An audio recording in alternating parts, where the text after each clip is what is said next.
అనగనగా ఒక దట్టమైన అడవి ఉండేది. ఆ అడవిలో అన్ని రకాల జంతువులు ఉండేవి. ప్రతి జంతువు ఎంతో స్వేచ్ఛగా తిరుగుతూ తమ ఆహారం వెతుక్కొని తింటూ ఆ అడవిలో ఆనందంగా గడిపేవి.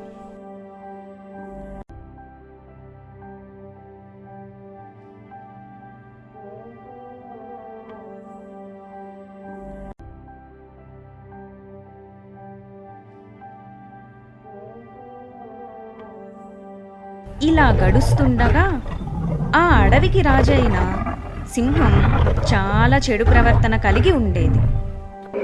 ఎక్కడైనా అడవికి రాజంటే అడవిలో ఉన్న మిగతా జంతువులన్నీ ఆనందంగా ఉండేలా చూసుకోగలగడం. కానీ ఈ అడవిలో మాత్రం సింహం రాజు తన అధికారం చూపించుకోవడానికి మిగతా జంతువులను అతి క్రూరంగా వేటాడేది. చిన్నదా పెద్దదా అని తేడా లేకుండా కనిపించిన ప్రతి జంతువుని వేటాడేది. ఆ సింహంకి ఆకలేసినప్పుడల్లా ఏది కనబడితే అది వేటాడి వేటాడి తినేసేది.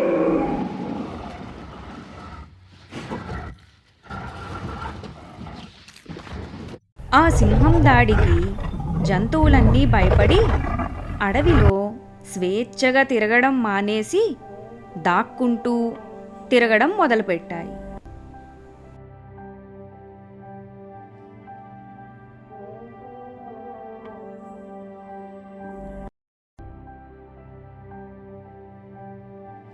ఇంకా అలా దాక్కుంటూ తిరగలేక ఆహారం కోసం అవస్థలు పడలేక ఒకరోజు సింహానికి తెలియకుండా అడవిలోని జంతువులన్నీ రహస్యంగా ఒక చెట్టు కింద సమావేశమయ్యాయి.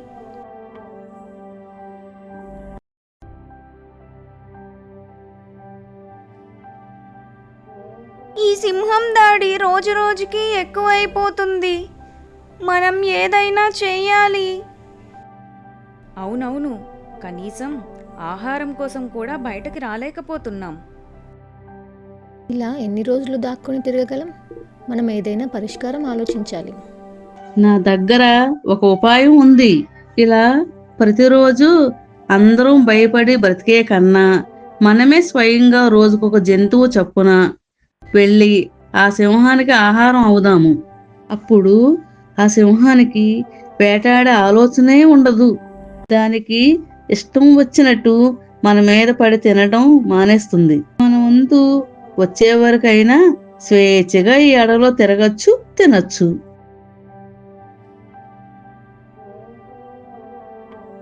ఆ జింక మాటలు విన్న జంతువులంతా సరే అని అంగీకరించాయి.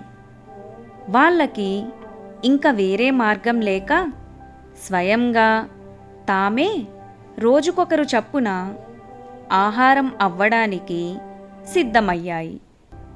జంతువులన్నీ కలిసి తీసుకున్న నిర్ణయాన్ని జింక వెళ్ళి సింహానికి చెప్పింది. సింహరాజా, జంతువులన్నీ కలిపి రోజుకొకరు నీకు ఆహారంగా రావడానికి అంగీకరించాయి. అందుకని ఆహారం కోసం మీరు వేటాడవలసిన పని లేదు. మీ గుహ వద్దకే ఆహారం వస్తుంది. సరే, నేను మీ అందరికీ రాజును కాబట్టి మీరు చెప్పిన దానికి ఒప్పుకుంటున్నాను. కానీ నాకు ప్రతిరోజు ఆహారం రావాలి. అలా కాకుండా ఏ రోజు అయినా ఆహారం రాకపోయినా, ఆహారం రావడం ఆలస్యమైనా నేను మళ్ళీ నా వేట మొదలు పెడతాను.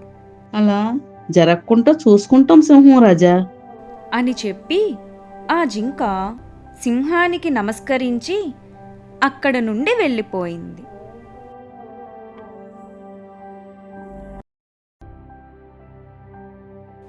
అప్పటి నుండి ప్రతిరోజు సింహం దగ్గరికి ఒక్కో జంతువు ఆహారంగా వెళ్తూ ఉండేవి.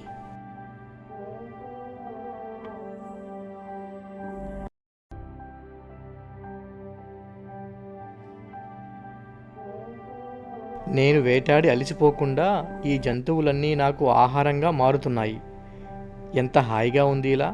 అలా సింహం తన గుహలోనే ఉంటూ రోజుకొక జంతువుని తింటూ కాలం గడిపేది. ఇలా ఉండగా ఒకరోజు తెలివైన కుందేలు వంతు వచ్చింది. సింహానికి ఆహారం కావడం దానికి అస్సలు ఇష్టం లేదు. అలాగే తనతో నివసిస్తున్న ఇతర జంతువులని సింహం రోజుకొకరి చప్పున తినడం కూడా దానికి చాలా బాధ అనిపించింది.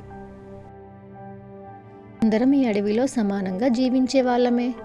సింహం కోసం మేమెందుకు ప్రాణం త్యాగం చేయాలి? ఈ సింహానికి ఎలా అయినా బుద్ధి చెప్పాలి అనుకొని ఆలోచించడం మొదలుపెట్టింది. అంతే, ఆ కుందేలికి ఒక మంచి ఆలోచన వచ్చింది.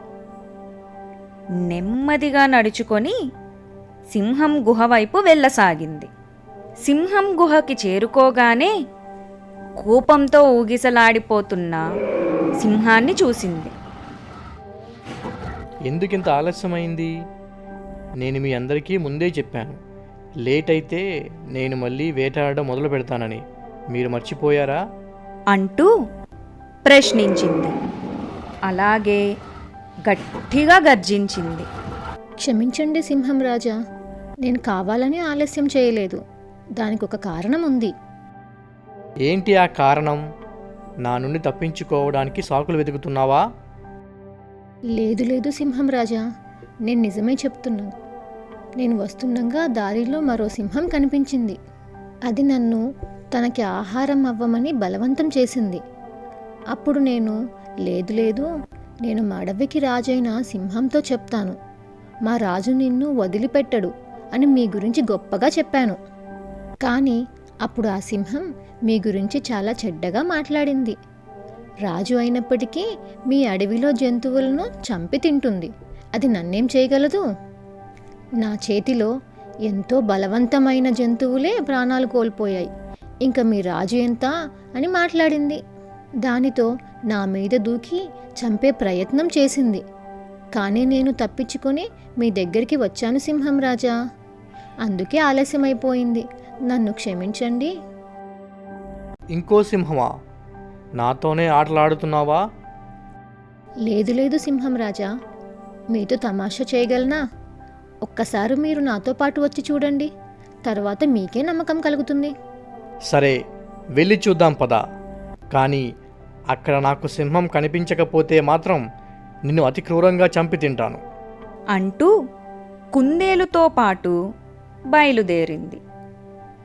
తెలివైన కుందేలు సింహాన్ని అడవిలో ఉన్న ఒక పెద్ద బావి వైపు తీసుకెళ్ళింది. సింహం రాజా, ఇదిగో చూడండి, ఈ బావిలోనే ఆ సింహం ఉంది. మీరు దానికి ఎలా అయినా బుద్ధి చెప్పాల్సిందే అంటూ బావిని చూపించింది. వెంటనే కోపంతో ఉన్న సింహం బావిలోకి గర్జిస్తూ చూసింది. అంతే, బావిలో ఉన్న సింహం కూడా గర్జించింది.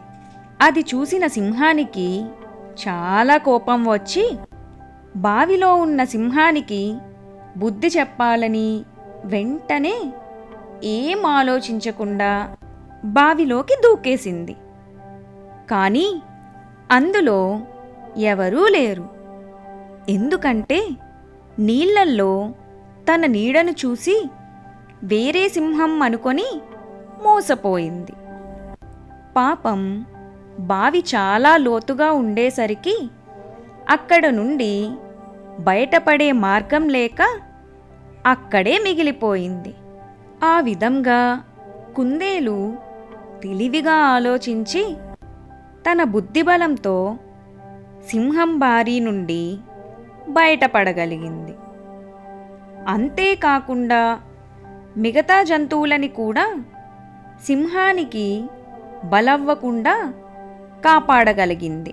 అడవిలో ఉన్న మిగతా జంతువులన్నీ కుందేలు తెలివిని మెచ్చుకుంటూ కేరింతలు కొట్టారు.